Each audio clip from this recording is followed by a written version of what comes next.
La verdad.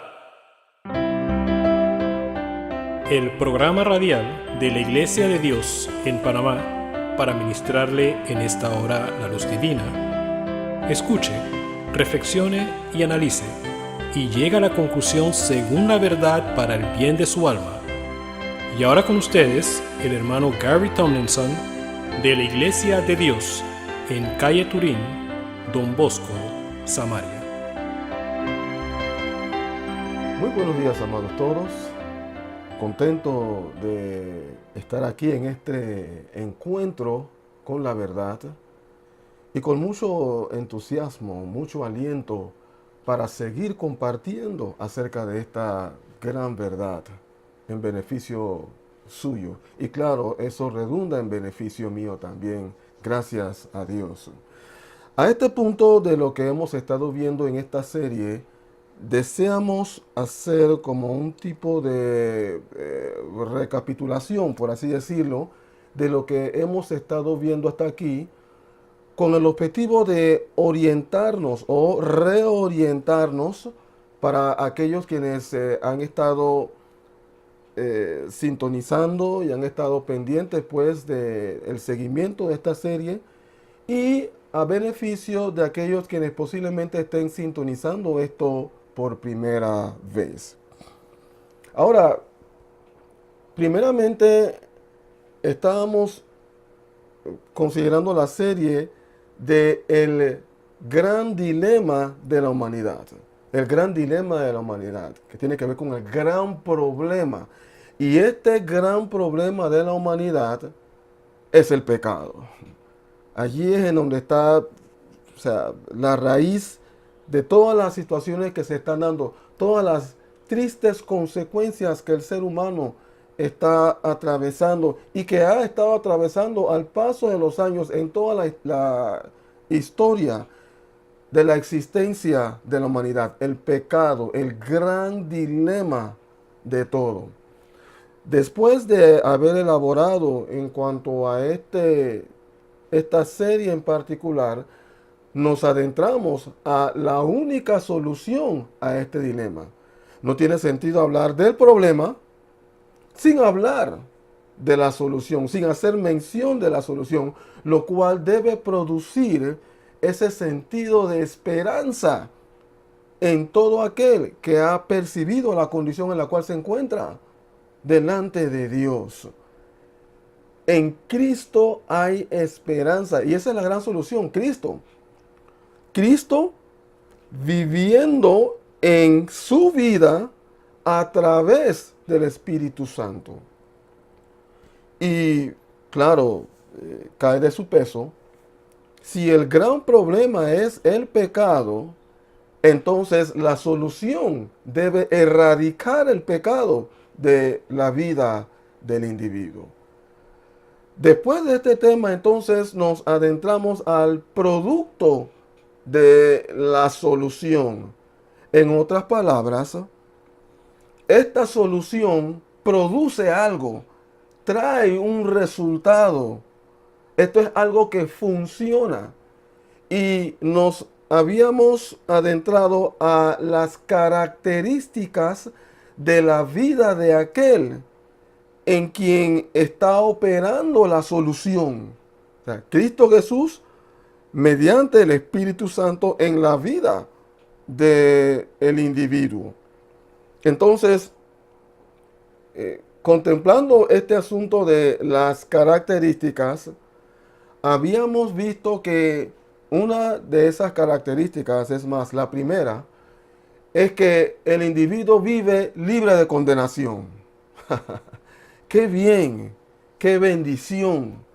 Óyeme, cuán grande el alivio de ese cargo de conciencia y del pecado que, ese cargo de conciencia que pende sobre su vida a causa del pecado en el cual continuamente está incurriendo. Eso de poder estar en paz con Dios, que es otra de las características, vida y paz. Pero vamos a mantener el orden. Entonces, el individuo es libre de condenación. sabe que cuando llega ese momento, cuando le toque partir, está de buenas con Dios. El que no la debe, no la teme. Después vimos la otra característica, que es la libertad de la ley del pecado y de la muerte por la ley del Espíritu de vida en Cristo Jesús. Una vez operando como morada del Espíritu Santo en él, la misma naturaleza de Dios, entonces la vida del individuo entra en un nuevo régimen, que es el régimen del Espíritu de vida en Cristo Jesús, que lo libera del régimen del pecado y de la muerte. Tercera característica, ya no está en la carne, sino en el Espíritu. Ya no está en la carne. En otras palabras, el individuo deja de ser carnal y ahora es espiritual. Precisamente por ese nuevo régimen, por la nueva naturaleza que ahora impera en su vida, que ahora lo gobierna. La siguiente característica, a raíz de todo aquello, el individuo goza de vida y paz. Verdadera vida. Esto es lo que es vida y paz. Si usted que no goza de la presencia del Señor en su vida, si usted cree que tiene paz, saborea esto, saboree esto, tome un paladar de esto. Pero es más, yo no le insto a que sencillamente lo saboree. Métase en este asunto y usted se va a dar cuenta de esta característica tan especial y tan necesitada en este tiempo en el cual nos encontramos. Tiene vida y paz. Cristo dijo, yo he venido para que tengan vida y para que la tengan en abundancia. Y eso solamente Él lo puede proveer. En la medida que usted le permita cabida abierta en su vida. La siguiente característica, esta es la quinta característica. El individuo se constituye en propiedad de Cristo. En propiedad de Cristo. Habíamos visto una porción en el libro de Efesios en donde una vez que el Espíritu desciende en la vida del individuo para ser morador, la palabra habla de que, o nos dice que somos sellados. Somos sellados con la presencia del Espíritu Santo. Y ese sello muestra ese carácter de auténtico y permanente. Que el individuo es auténtico hijo de Dios, auténtico cristiano. Lo es de verdad y también lo es permanentemente.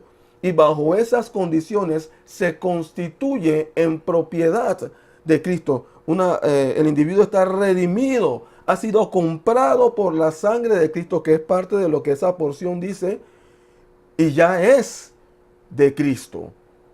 Y quiero inyectar algo aquí en relación con este asunto de siendo propiedad de Cristo. Si yo tengo un objeto en mis manos, esta es una pequeña tapadera de un USB. Esta tapadera es mía. Yo puedo hacer con esta tapadera lo que me venga en gana. La puedo tomar y la puedo dejar allí, o la puedo tomar para tapar el USB. Yo puedo hacer lo que quiero con esto porque es propiedad mía. Entonces, ese es otro aspecto en lo que tiene que ver con siendo propiedad de Cristo, que el individuo está en el lugar en donde Cristo puede hacer con él lo que desea, lo que quiera. Puede utilizarlo como quiera. El individuo está a la total disposición del Señor para que así sea. Esto es parte de lo que es esta experiencia en esta relación íntima con nuestro Señor. Vimos también la siguiente característica, y recuerde, todo esto está dentro del producto de la solución. Lo que esta solución produce, lo que esto hará en usted, a qué condición esto lo llevará. La siguiente característica entonces es que en el día final será vivificado por el poder del Espíritu que mora en él. Vivificado por el poder del Espíritu que mora en él. ¿Cuándo? En el día final. En otras palabras, su resurrección hacia la vida eterna está garantizada. Está garantizada esa resurrección.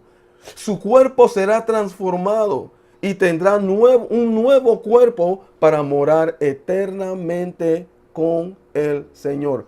¿Cómo? Por el poder del Espíritu Santo morando en él. Estamos hablando entonces de una trayectoria, una vida cuya trayectoria ha sido, el individuo ha sido albergue del Espíritu Santo, ha sido la casa del Espíritu Santo, en donde esa naturaleza carnal, ese Espíritu Santo se siente a gusto con él. Puede controlar esa vida, puede llevarla aquí, puede llevarla acá, puede comunicarse con ese individuo porque está con la disposición de saber qué es lo que Dios quiere y con el deseo de hacer todo lo que Dios le muestre. Y claro, ¿cómo no va a ser así si el individuo tiene esa comunión? En el día final, entonces, ese mismo Espíritu Santo lo levantará para esa eterna morada con el Señor.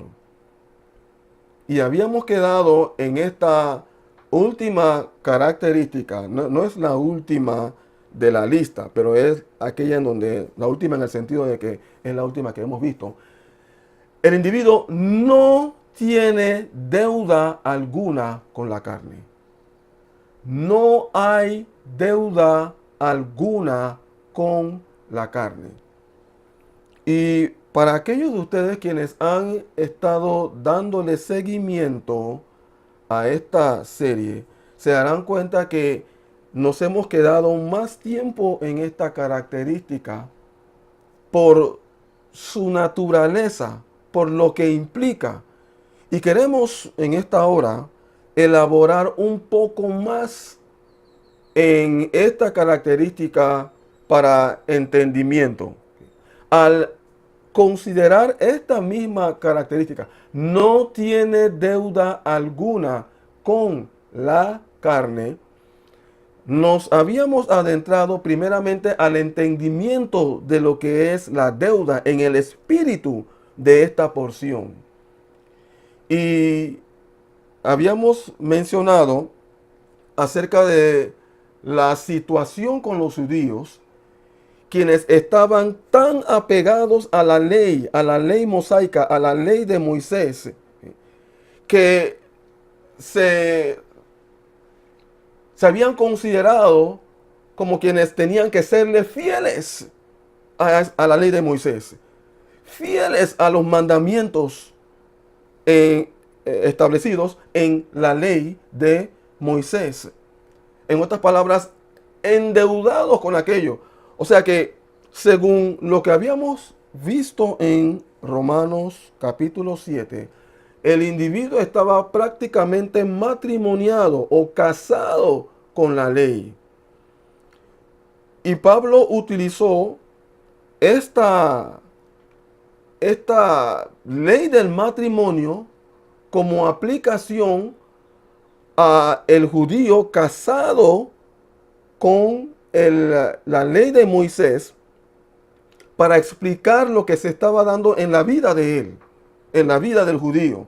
Que una vez casados, la ley del matrimonio se mantiene vigente, pero cuando uno de ellos muere, cuando uno de la pareja muere, entonces esa ley se deshace. Bueno, es lo mismo que dice Pablo. Una vez que ustedes mueran a la ley de Moisés, entonces esa misma ley pierde su efecto sobre su vida y ya ustedes no están comprometidos con el cumplimiento de ella, porque Cristo, quien es o quien se ha de constituir en su nuevo esposo, en su nuevo marido,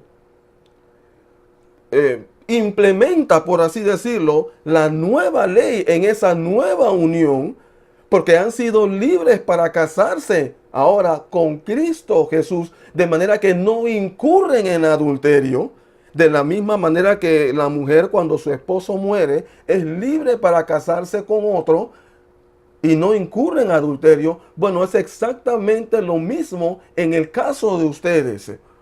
Y comienzan a vivir ahora bajo el nuevo régimen de ese nuevo matrimonio, en donde Cristo plantea dos leyes fundamentales en las cuales se concentra toda la ley y los profetas. Amar a Dios sobre todas las cosas y amar a tu prójimo como a ti mismo. Una vez que cumplas eso, es como lo que a veces decimos, ¿no? Estás hecho. Estás hecho. Entonces, entendiendo esto ahora, podemos entender cómo uno puede sentirse endeudado por la carne. ¿Por qué razón? Porque la carne, vamos a vamos a repasar este asunto. El espíritu carnal no se somete ni puede someterse a lo que Dios ha establecido y diseñado para el ser humano. El espíritu carnal no puede. Esa es su naturaleza. Y asimismo afecta la vida del individuo que se ha constituido en albergue, en morada de ese mismo espíritu carnal. No puede someterse, no se somete ni tampoco puede, porque esa es su naturaleza. Esa es la ley que gobierna su vida. Y así se encuentra delante de Dios. Mientras conoce lo que es bueno, mientras sabe lo que es correcto, mientras está consciente de lo que le conviene, lo que es puro, santo, bueno y agradable, lo sabe, le registra en lo profundo, no tiene la capacidad para vivir esa vida santa consistentemente. Sabe que el pecado en el cual está incurriendo no le conviene.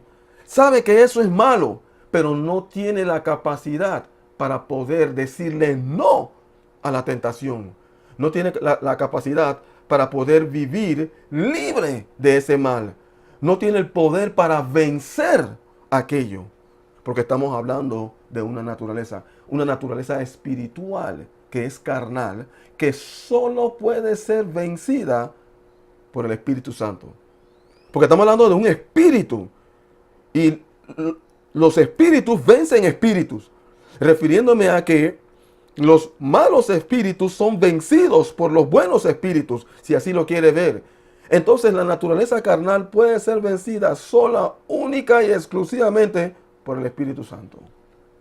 Esta es la razón por la cual es importante y es imperativo la morada del Espíritu en la vida del individuo. Porque su vida es afectada, así como su vida es afectada por la carne e incurre en toda clase de males y no puede someterse a lo que Dios ha establecido. De la misma manera, cuando el individuo tiene el Espíritu de Dios, entonces se somete a la ley de Dios y lo puede hacer porque esa se constituye en su naturaleza. Entonces el individuo bajo la carne no se somete ni tampoco puede someterse porque está gobernado por esa naturaleza carnal. Y lo que hay que entender a este punto es que esa naturaleza carnal afecta toda la vida del individuo. Afecta su mente, afecta sus emociones, afecta sus sentimientos, afecta sus deseos. Y cuando hablamos de sus deseos, hay algo que considero importante inyectar a este punto. La palabra de Dios nos habla acerca de la concupiscencia. La concupiscencia. Y básicamente, la concupiscencia es el deseo de cosas malas. El deseo de cosas impuras. Ese es básicamente lo que es la concupiscencia. Entonces, la concupiscencia es estimulada precisamente por la naturaleza carnal, operando en el interior del individuo. Entonces, esa misma naturaleza carnal afecta la vida, afecta los deseos del individuo, afecta su estado de ánimo y, como lo mencioné, afecta sus sentimientos. Sentimientos de desaliento, sentimientos de tristeza, sentimientos de temor, sentimientos de rencor, y así podríamos seguir. Todo aquello tiene su raíz en la naturaleza carnal. Entonces, ¿qué pasa? La naturaleza carnal, mientras opera en el interior del individuo, el individuo ejerce su voluntad en aquello. Generalmente, los males en los cuales el individuo incurre tienen mucho que ver o están muy relacionados a su voluntad. A su voluntad. Ahora, alguien me dirá, pero hermano Gary, si usted acaba de decir que la naturaleza carnal opera en la vida del individuo y el individuo sabe lo que es correcto y sabe lo que es bueno, pero no lo puede hacer, y se da el caso también de que el individuo no lo quiere hacer, pero incurre en aquello de todas maneras. Bueno, explíqueme ese asunto de la voluntad. Yo le digo lo siguiente, como acabo de mencionar, hay males en los cuales el individuo incurre de su propia voluntad, en colaboración con el espíritu carnal. Y hay otros males en los cuales el individuo realmente no quiere incurrir, no lo quiere hacer, no quiere pecar, no quiere hacer mal, no quiere hacer aquello que siente en su interior, pero no puede impedirlo por el impulso de ese espíritu carnal.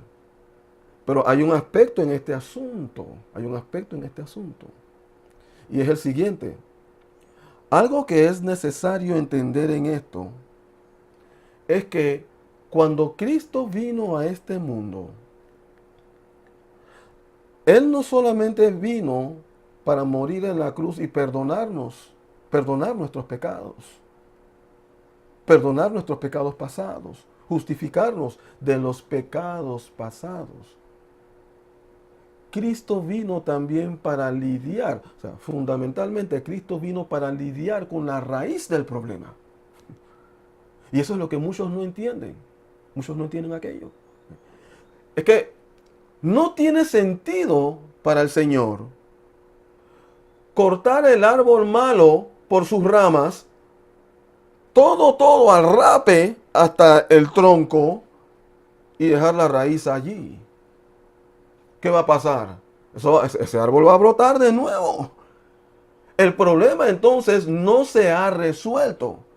¿Qué es lo que se necesita hacer? Se necesita arrancar ese árbol desde la raíz para que ya definitivamente entonces se puede decir el problema está resuelto. Entonces, esa es la mentalidad de Cristo cuando Él vino. Entonces, cuando hacemos mención de esto, lo que estamos tratando de decir es que Cristo no vino solamente para perdonar los pecados, pero también vino para lidiar con la naturaleza carnal por medio del Espíritu de Dios, para que el hombre deje de pecar, para que el hombre sea verdaderamente libre del pecado, para que el hombre deje de ser carnal y sea espiritual. Entonces, es bajo esa condición, la operación completa de la obra divina de salvación que se lleva a cabo con la presencia del Espíritu del Señor en la vida del individuo. Es bajo esa condición que el individuo vive libre de pecado. En otras palabras, si antes robaba, ya no roba. No es que roba menos. No es que miente menos. No es que, bueno, antes yo me airaba y ni siquiera le pedía perdón, pero ahora yo me airo y, bueno, estoy consciente de aquello y voy, por lo menos estoy consciente, y voy y le pido perdón a Dios. No, es dejar de hacerlo. Dejarlo por completo. En eso consiste la experiencia de salvación, en que el individuo deja el pecado. Allí es en donde está el cambio de la pasada manera de vivir a la nueva manera de vivir. Entonces, ¿qué es lo que está pasando presentemente? En su gran mayoría, los que profesan ser cristianos están viviendo solamente una parte de la experiencia, en donde han sido justificados, han sido perdonados por los pecados pasados, pero todavía se mantiene vigente la naturaleza carnal en ellos, razón por la cual siguen pecando. Y claro, han concluido con que no se puede abandonar el pecado porque están en la carne. Y es verdad, están en la carne, porque mientras el individuo está en la carne, mientras la naturaleza carnal sigue reinando, el individuo seguirá pecando. Y eso lo repetiré cuantas veces sea necesario, hasta que el asunto penetre. Como Cristo dijo, haced que estas cosas penetren bien en sus oídos. Estas son las cosas que se necesitan entender presentemente. Pero esto no se está predicando. Estas cosas no se predican. Muchas otras, se habla de muchas otras cosas. Los grandes apóstoles de este tiempo o profetas de este tiempo están hablando de tantas cosas, pero menos de lo que verdaderamente satisface o debe satisfacer o debe funcionar para llevar al individuo a la condición a la cual Dios desea que él llegue, que es la condición de santidad. Bueno, me he desviado un poco. Vamos a retornar a este asunto. Como les dije, la naturaleza carnal ahora afecta la mente, las emociones, los deseos, el estado de ánimo, los sentimientos del individuo, toda la vida del individuo. Ahora, si consideramos la mente, el raciocinio, la carne no se sujeta ni tampoco puede sujetarse a la ley de Dios, quien manifiesta su mente a través de la palabra. La palabra de Dios manifiesta el raciocinio de Dios, la manera como Dios piensa. Entonces, la mente del individuo no puede, el individuo en su mente no puede someterse a la mente de Dios porque es contraria por el gobierno de la naturaleza carnal. Y en esa condición se mantiene lejos de Dios, porque mantiene esa intimidad con la naturaleza carnal. Ahora, por eso es que el individuo alberga conceptos contrarios a los de Dios, maneras de pensar contrarias a las de Dios, criterios contrarios a los de Dios, y así podríamos seguir. Y claro, si esos criterios están en su mente, su vida será exactamente así, porque el hombre actúa, procede, es conforme a su mente, que es la base de operaciones de todo el funcionamiento de su vida. Vamos a dejarlo allí y tome tiempo y vuelva a esto. Considere estas cosas, mastíquelas, digiérelas en un espíritu honesto, con una mente abierta y sincera. Considere estas cosas y usted verá que el Espíritu de Dios, al darle luz, hará registrar aquello. Es más, no me sorprende si ahora mismo varias de estas cosas les están registrando. Y muchos deben estar diciendo, sí, eso es verdad, sí, eso me está ocurriendo, sí, eso me está pasando. Bueno, ese es el Espíritu de Dios que le está haciendo registrar la verdad. Por tanto, en los casos de aquellos que quizás se hayan molestado, se hayan sentido ofendidos, no se ofenda. Esto es para su bienestar. Por lo cual lo dejamos allí por ahora y le daremos seguimiento a esto. Así que seguiremos. ¿Ha escuchado usted la verdad Sus preguntas pueden ser aclaradas llamándonos al 507-398-1667. Repetimos, 507-398-1667. Visítenos a nuestro sitio web www.laiglesiadediospanamá.com. Repetimos, www.laiglesiadediospanamá.com. Contáctenos desde cualquier punto del mundo para aclarar sus dudas, para consejerías personales, enseñanzas, charlas, seminarios o prédicas. Que Dios haya ministrado a su mayor necesidad es nuestra oración. No olvide, suscríbase a nuestro canal La Verdad.